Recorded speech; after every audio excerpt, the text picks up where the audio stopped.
বিধানসভায় রচনা বন্দ্যোপাধ্যায় দলীয় বিধায়কদের সঙ্গে নির্বাচনী কৌশল অবলম্বন করতে বৈঠক করলেন। তিনি কথা বলেন জেলা নেতৃত্বের সঙ্গেও। রচনা বন্দ্যোপাধ্যায়ের বিরুদ্ধে পার্টি হয়েছেন বিজেপি সাংসদ লকেট চট্টোপাধ্যায়। দুই সেলিব্রিটির লড়াইতে জমজমাট হুগলির ভোট যুদ্ধ। দুজনকে নিয়েই উত্তাল সোশ্যাল মিডিয়া। দুই প্রার্থী বিষয়টিকে ব্যক্তিগতভাবে দেখতে নারাজ।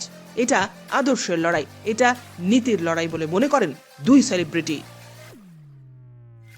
ঘোষণার পরে প্রায় 24 ঘন্টা হতে চলেছে, কি অনুভব? মানে আজকে থেকেই মিটিংয়ে বসে গেছেন জেলা নেতৃত্বের সঙ্গে? হ্যাঁ, কাজ তো করতে হবে, তাই জন্যই। আর অসীমাদি ছাড়া তো এগুলো যাবে না, তাই অসীমাদি ছত্রছায়া থাকতে হবে, সেই জন্যই আজকে এসেছি। 24 ঘন্টা কি রিয়াকশন মানুষের?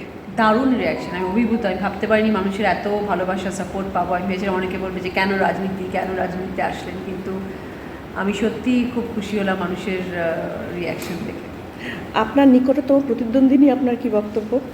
খুব ভালো বন্ধু আমার, ভালো থাকুন। উনি বলছেন যে ভোট হবে মোদির নামেই, সেখানে আমি বা রচনা কোনো ফ্যাক্টর নয়।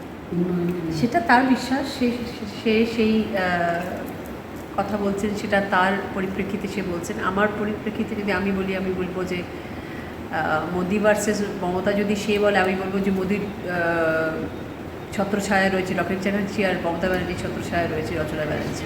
তাহলে তো লড়াই লকেট আর রচনার মধ্যেই হচ্ছে, তাই নয়? ব্যুরো রিপোর্ট, উত্তরের প্রহরী।